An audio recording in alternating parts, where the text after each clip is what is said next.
Bienvenue sur votre chaîne Savoir-faire digital. Avec la vidéo 4, nous avons vu comment définir plusieurs variables à la fois. Pour cette vidéo, nous allons voir les types de données. Nous commencerons par le type chaîne de caractères ou texte. Ensuite, on verra les types numériques. Les nombres entiers en premier, puis les nombres décimaux et finalement les nombres complexes. Nous verrons aussi les séquences, plus particulièrement les listes et les tuples. Les séquences de type range seront abordées ultérieurement. Seulement, avant de commencer, il faudra bien noter que Python est un langage à typage dynamique. Ainsi, la valeur que l'on affecte à une variable détermine son type. Et par conséquent, le type d'une variable peut changer si on change sa valeur. Ok, en premier, nous allons étudier le type texte. Ok, donc une donnée de type string ou bien texte est une suite de caractères délimités par des guillemets simples. On parle de simple quotes ou par des guillemets doubles. Dans ce cas, on parle de double quotes. Ok, donc comment on déclare un string? Donc voilà la déclaration. Par exemple, ici j'ai une variable qui a pour nom x et j'ai mis à l'intérieur de la chaîne de caractères bonjour tout le monde. Et puis là, j'ai mis un print statement, okay, une instruction print sans argument. Cela veut dire va à la ligne. Okay. Il y a d'autres mécanismes que nous allons voir dans cette démonstration-là. Maintenant, si on veut afficher la valeur et le type de la variable, on fait print x pour dire affichement la valeur de x. Et puis, bon, là, on a ajouté une chaîne de caractères.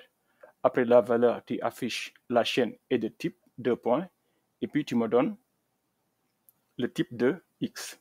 Après cela, je fais un autre print statement, ou bien si vous voulez aller à la ligne, hein, c'est juste pour voir le résultat très clairement. Et après ça, on fait quoi? Maintenant, ici, on fait print x qui est entre des guillemets doubles. Ici donc, bon, ici on voulait la valeur de x, mais ici c'est le nom de la variable même qu'on veut. Donc on affiche le nom de la variable et son type. Bon, type x me donne le type de x. Là, c'est pour faire un test. Vous voyez qu'ici, j'ai une chaîne de caractères à l'intérieur. OK? Mais attention, au début, j'ai backslash n. Et à la fin de la chaîne de caractères, j'ai backslash n encore. Cela veut dire quoi? Cela veut dire qu'il faut afficher à l'écran test, comme ça. Il faut mettre 3 étoiles au début, 3 étoiles à la fin. Mais avant d'afficher test, le caractère backslash n dans une chaîne de caractères veut dire va à la ligne. Hein? Par exemple, quand je fais print tout simplement, c'est aller à la ligne. Mais aussi, quand je mets ça dans une chaîne de caractères, comme ça, backslash n, ça veut dire va à la ligne. Donc, avant d'afficher test, il faut aller sur une nouvelle ligne. Et une fois que tu as affiché test, mets encore une ligne vide. Donc, au départ, va à la ligne et quand tu auras fini d'afficher test, va aussi à la ligne. OK? On va voir ce que le résultat va donner. On a aussi fait ici un test, OK, avec la fonction isInstance. Cette fonction-là, qu'est-ce qu'elle fait? Cette fonction-là permet de vérifier si un objet spécifié est d'un certain type. OK? Par exemple, ici, j'ai une question. Est-ce que x est de type string? Bon. Et je mets ça dans une variable que j'appelle question. Après, je construis la réponse. Comment? J'utilise la fonction prédéfinie isInstance. Donc, isInstance x str. Donc là, bon, je demande à Python de me dire est-ce que réellement x est de type string? Si c'est vrai, Python va répondre true et la réponse sera true. Et si c'est faux, Python va répondre false et la réponse sera false. Et maintenant, qu'est-ce que j'ai fait? Et maintenant, j'affiche tout simplement la question et la réponse. Je pense que c'est clair, mais pour vérifier tout cela, on va tout simplement exécuter le programme. On va aller sur le terminal et on va appeler Python type str.py qui est le nom de notre fichier et je fais entrer. Et voilà le résultat que j'ai. Vous voyez très bien ici, c'est le premier affichage. Bonjour tout le monde est de type classe string.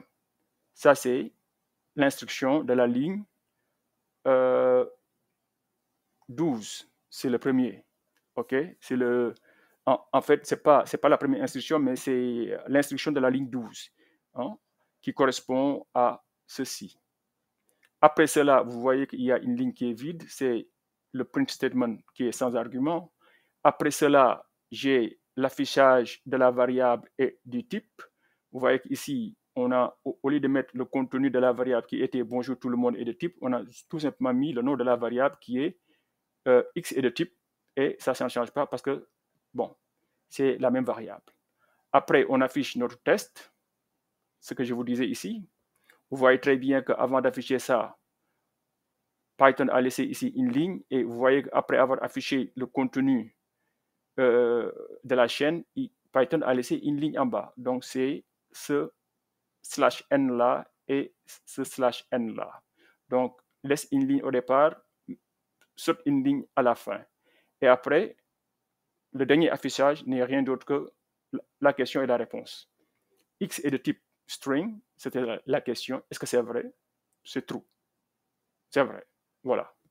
Et voilà le programme et voilà le résultat. Et voilà, grosso modo, ce qu'il faut connaître initialement sur les chaînes de caractères. Et voilà. Maintenant, regardons de plus près les types numériques. Donc, les entiers, les nombres décimaux et puis les nombres complexes. Python possède trois types de valeurs numériques. Il y a le type int qui représente les entiers, aussi bien positifs que négatifs. Il y a aussi le type float qui représente les nombres décimaux et certaines expressions scientifiques comme E pour désigner une exponentielle, par exemple. Il y a aussi le type complexe qui représente les nombres complexes. Bon, passons directement à la démonstration. Bon, ici, c'est les déclarations. Ici, on a une variable x qui est égale à 4, qui est évidemment de type entier. Et puis, on a une variable y qui est égale à moins 21 divisé par 4. Évidemment, c'est un nombre décimal, donc float. OK? Et puis, le dernier, c'est z égale à 2 moins 3j, qui est forcément donc un nombre complexe. Et puis, une fois qu'on a fini avec les déclarations, on fait ici les affichages. Ici, c'est très simple. On ne fait qu'afficher la valeur de la variable, et puis on dit est de type 2 points, et puis on donne le type. Donc, tout ceci, nous l'avons déjà vu. Il n'y a rien de nouveau ici. Sauf que maintenant, on va tester ceci pour voir. Donc, bon, je vais d'abord sauvegarder pour être sûr que tout est là-bas. OK, c'est bon, parfait. Et puis maintenant, je fais quoi? Je fais Python. Et puis, comme toujours, le nom du fichier, ici c'est tips, c'est lequel? C'est num. C'est ça. Donc, exécutons. Donc, voilà. Donc là, vous voyez que le résultat, c'est quoi? 4 est de type int, ce qui est normal. Moins 5.25, qui n'est rien d'autre que 21 moins 21 divisé par 4, est de type float, donc décimal, ce qui est normal. 2 moins 3j est bien un nombre complexe. Donc, très rapidement, voilà comment déclarer, par exemple, des entiers, des nombres décimaux ou bien des nombres complexes. Donc, voilà les trois catégories de type numérique. Voilà, Dans les démonstrations précédentes, nous avons vu rapidement les types texte et les types numériques. Bon, les types texte, c'est les chaînes de caractères, ok? Et les types numériques, c'est tout ce qui ressemble à un entier relatif, donc des entiers positifs ou bien des entiers négatifs, ou bien le type float qui représente les nombres réels, et aussi finalement le type complexe qui représente les nombres complexes. Maintenant, nous allons attaquer les types de séquences. Alright. Maintenant, dans les types de séquences, il y a trois grandes catégories. Il y a ce qu'on appelle les listes, il y a ce qu'on appelle les tuples, et il y a ce qu'on appelle les ranges. OK? Nous allons voir toutes ces catégories-là en détail. Voilà, nous allons commencer par la première catégorie de séquences, c'est-à-dire les listes.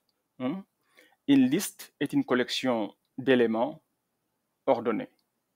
OK? Ordonnés.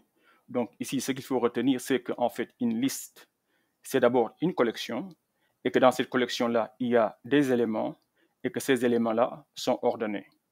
Donc, 0, 1, 2, 3, 4, 5. Mais attention, 0, 1, 2, 3, 4, etc.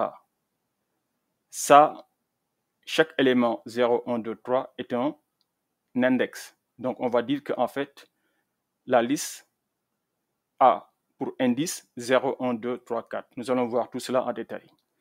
OK? Maintenant, ce qu'il faut comprendre aussi, c'est que les éléments sont séparés par des virgules et que ces éléments-là sont enfermés par des crochets. Donc, au sens mathématique du terme, une liste n'est pas un ensemble. Donc, retenez bien cela. Une liste est une collection, mais une liste n'est pas un ensemble, car ces éléments ne sont pas forcément du même type. Dans une liste, on peut avoir des éléments, et ces éléments-là peuvent avoir des types différents. Alors que dans un ensemble, mathématiquement parlant, chaque élément de l'ensemble a le même type qu'un autre élément de l'ensemble. Ça veut dire qu'en fait, dans un ensemble, les éléments ont le même type, mais dans une liste, ce n'est pas le cas. OK? Et autre chose, dans un ensemble, mathématiquement parlant, il n'y a pas d'ordre. Alors que dans une liste, l'ordre est bien établi. Le premier élément a pour index 0, le deuxième élément a pour index 1, le troisième élément a pour index 2, etc. Alors que dans un ensemble, l'ordre n'est pas important. Donc, retenons bien une liste, collection d'éléments ordonnés.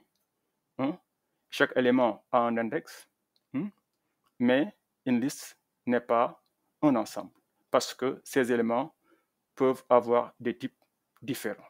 Voilà, maintenant on va voir la démonstration. Donc, comment on définit par exemple une liste? Bon, là j'ai la variable ma liste. Oups.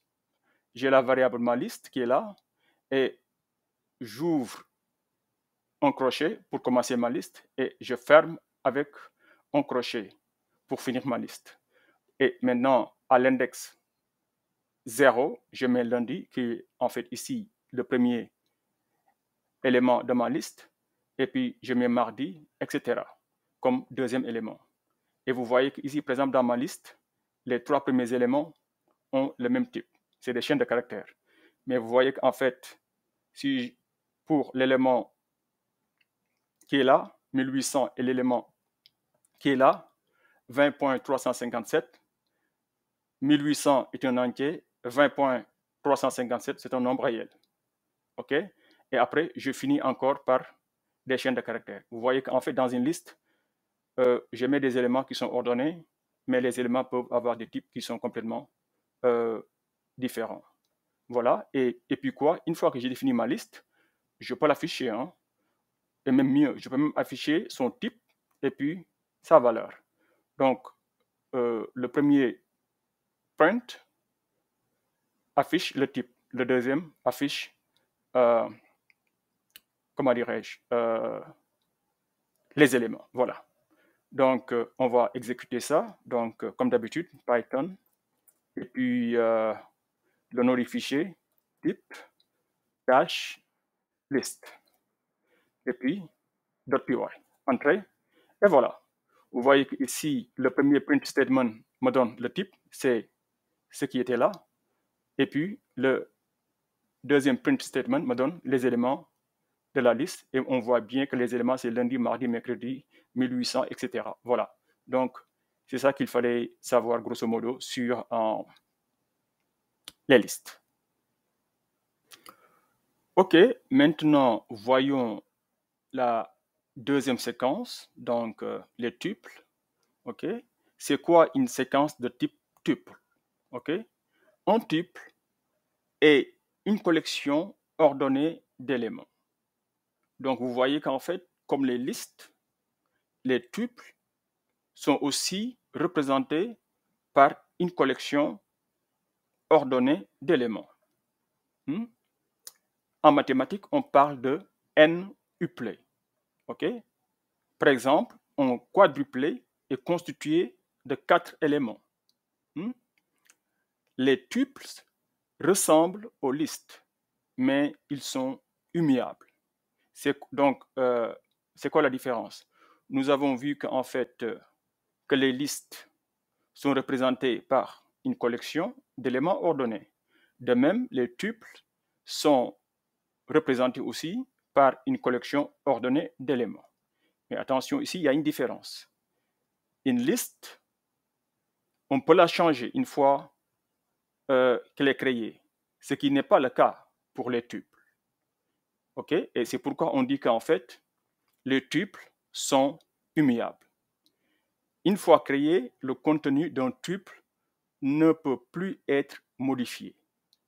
On ne peut pas ajouter un élément, on ne peut pas supprimer un élément.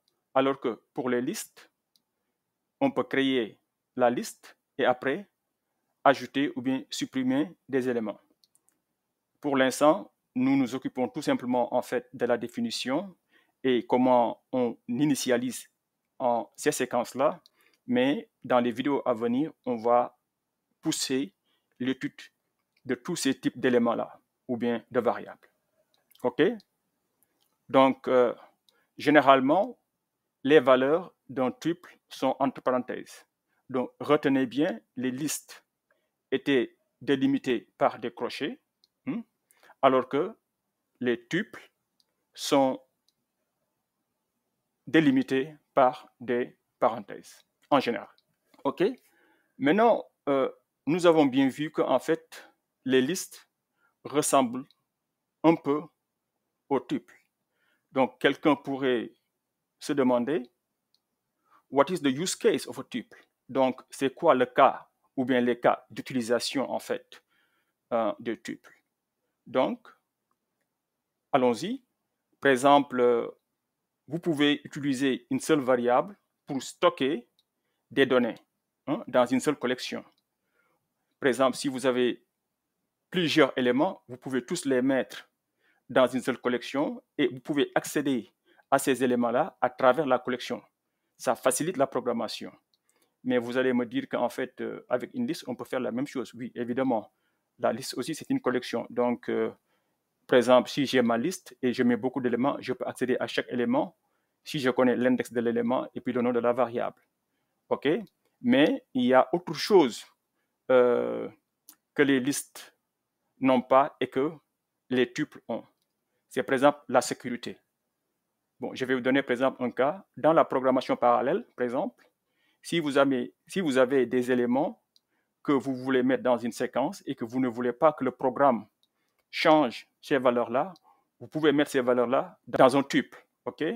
Cela garantit qu'en fait, tous les éléments sont stockés avec une seule et unique collection. Donc, ce qui facilite l'accès à ces éléments-là. Mais puisque les éléments sont enregistrés en mémoire dans ce qu'on appelle un tuple, vous ne pouvez pas changer ces valeurs-là. Donc, les tuples offrent une sécurité dans la programmation parallèle. Ça, c'est une caractéristique importante. OK? Autre chose, les tuples peuvent prévenir les effets secondaires involontaires. Par exemple, vous avez un programme et que dans votre programme, il y a un bug et que le programme essaie de modifier des éléments qui ne doivent pas être modifiés. Hein. Donc, si ces éléments-là sont dans un tuple, OK, il y aura une erreur et le programme va s'arrêter au lieu de faire n'importe quoi. Donc, vous voyez aussi, donc, on a parlé de sécurité au niveau de la programmation parallèle. On a aussi maintenant parlé de la limitation ou bien de la prévention des effets secondaires involontaires. Donc, un tuple vous permet de représenter des données qui ne doivent pas être modifiées aussi. Ça, c'est une autre caractéristique importante des tuples. Par exemple, si vous voulez, par exemple, utiliser un tuple comme les clés d'un dictionnaire, vous pouvez aussi le faire. Okay? On n'a pas encore parlé de la notion de dictionnaire, mais on y arrivera bientôt. Okay? Donc, on a parlé de stocker les données dans une seule collection. On a parlé de sécurité dans la programmation parallèle. On a parlé de prévention des effets secondaires involontaires. On a parlé de représenter des données qui ne doivent pas être modifiées. Donc, il y a aussi un autre cas d'usage où les tuples sont importants. Bon, supposez que vous avez une fonction qui doit retourner plusieurs valeurs de retour. OK? Donc, vous voyez qu'en fait, dans ce cas de figure-là, parce que si en fait la fonction retourne la première valeur, la fonction ne peut pas encore retourner autre chose parce que la fonction est terminée. Mais ce que vous pouvez faire, vous pouvez prendre toutes ces valeurs-là que vous voulez que la fonction retourne, vous les mettez dans un tuple et vous retournez une fois le tuple. Donc, le tuple va retourner toutes les valeurs une fois. Vous voyez que ça aussi, c'est une fonctionnalité très importante des tuples. Donc, grosso modo, voilà les cas d'usage ou bien d'utilisation d'un tuple. OK, maintenant, passons à la démonstration. Passons à la démonstration. Ça, c'est le code pour la démonstration concernant en fait les tuples. Qu'est-ce qu'on va faire? Bon, ici, c'est simple, on connaît de quoi il s'agit déjà. J'ai fait juste un print statement qui est vide, c'est juste pour aller à la ligne sur mon terminal. Après, je déclare trois variables, x, y et z, avec x égale à 1, y égale à 2 et z égale à 3. Et puis, qu'est-ce que j'ai fait? J'ai défini un point matériel dans l'espace. Ce point-là, comme c'est le nom de ma variable. Et puis, dans ce point-là, je mets x, y et z.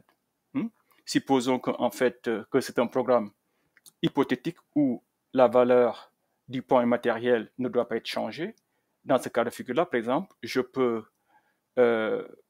mettre dans la variable point le tuple x, y, z. OK, et puis c'est ça. Donc, comme vous l'avez vu, c'est comme une liste, sauf qu'en fait, il faut commencer par une parenthèse et finir par la parenthèse. Et puis, qu'est-ce que je fais? Là, je vais faire un affichage. Bon, notez bien le /n au départ, qui est là. C'est juste pour aussi aller à la ligne. Après, une fois que je suis à la ligne, je mets point et de type, et puis, bon, j'affiche le type de la variable point. Une fois que j'ai fini d'afficher le type, j'affiche aussi la valeur du point matériel en mettant la valeur du point est 2 points et puis j'appelle la variable point pour afficher sa valeur. Et par exemple, ça c'est le use case ou bien le cas d'utilisation. Un cas très simple. Imaginez que vous avez une fraction. Là, j'ai pris un cas très simple. Une fraction qui est égale à 0,125 et que quelqu'un vous demande une question plus ou moins simple. C'est quoi en fait 0,125 si je veux l'écrire comme une fraction par exemple? Bon, évidemment, vous pouvez faire des calculs, dire que 0,125 c'est 125 divisé par 1000. Là, vous avez une fraction et puis vous allez simplifier la fraction pour trouver en fait la forme simple de la fraction. Mais vous voyez qu'en fait tout cela, c'est beaucoup de travail. Ce qu'on peut faire, c'est quoi? Je peux utiliser la fonction qui s'appelle asIntegerRatio. Ça veut dire quoi? Je prends une fraction quelconque ou bien un nombre décimal quelconque et puis j'appelle la fonction Python qui s'appelle asIntegerRatio. Ça veut dire représenter ce nombre décimal-là comme une fraction. Et puis, mais vous voyez que cette fonction-là va vous retourner deux choses. cette fonction-là va vous retourner aussi bien le numérateur que le dénominateur. Et vous voyez bien ce que nous faisons ici. Nous écrivons la fraction, hein, on met 2 points. Après, on écrit la valeur décimale qui est égale à 0,125. Et après, on met une autre chaîne de caractères ici qui est égale. Et puis, on met parenthèse numérateur et dénominateur. Et puis, qu'est-ce qu'on fait? Et puis, on appelle la fonction as integer ratio. Maintenant, attention, c'est une fonction. Donc, ici, vous voyez, c'est une fonction. Donc, il ne faut pas oublier la parenthèse qui s'ouvre ici et la parenthèse qui se ferme ici. Pourquoi je dis ça? Je le dis parce que si vous oubliez d'appeler la fonction en mettant une parenthèse ouverte et une parenthèse fermée, vous pouvez avoir un résultat qui va vous surprendre. Et d'ailleurs, je pense que je vais vous montrer ce que vous allez avoir si vous ne mettez pas la parenthèse ouverte et fermée, si vous appelez as integer ratio. OK? Mais d'abord, exécutons ce programme-là pour voir ce que cela va donner. Right? On connaît comment faire ça. Je fais Python, espace, et puis je mets le nom du fichier, c'est type, et puis c'est lequel? C'est pas num, c'est pas histoire, c'est tuples. I think that's right. Yep. OK, exécutons ça, entrée, et voilà le résultat. Vous voyez qu'ici, on a quoi? Point est de type tuple, ce qui est vrai, parce qu'on avait déclaré un point matériel x, y, z avec x égale à 1, y égale à 2, et puis z égale à 3. Et puis, deuxième affichage, la valeur de point est égale à 1, 2, 3, ce qui est vrai, parce que x est égal à 1, y est égal à 2, et puis z était égal à 3. Et maintenant, là, vous voyez que la fraction 0,125 égale, bon, on avait mis numérateur et dénominateur, donc le premier élément du tuple, c'est le numérateur, et le deuxième élément du tuple, c'est bien le dénominateur. Donc, on voit très bien que 1 sur 8 doit normalement être égal à 0,125. D'ailleurs, pour vérifier cela, vous pouvez faire Python pour amener votre interpréteur, et puis vous mettez 1 divisé par combien on a dit? 1 huitième. Est-ce que 1 huitième est égal à quoi? 0,125? Entrée, ce qui est vrai. Donc, on voit très bien que ceci est bien vrai. Voilà, ceci marque la fin de cette vidéo sur les types texte, numérique et les séquences de type liste et tuple. Prochainement, nous continuerons avec d'autres types de données. Encore une fois, nous remercions Dr. Job pour son travail remarquable sur la préparation des contenus. Merci et à la prochaine. Et surtout, n'oubliez pas de liker les vidéos et de vous abonner pour soutenir la chaîne, votre chaîne.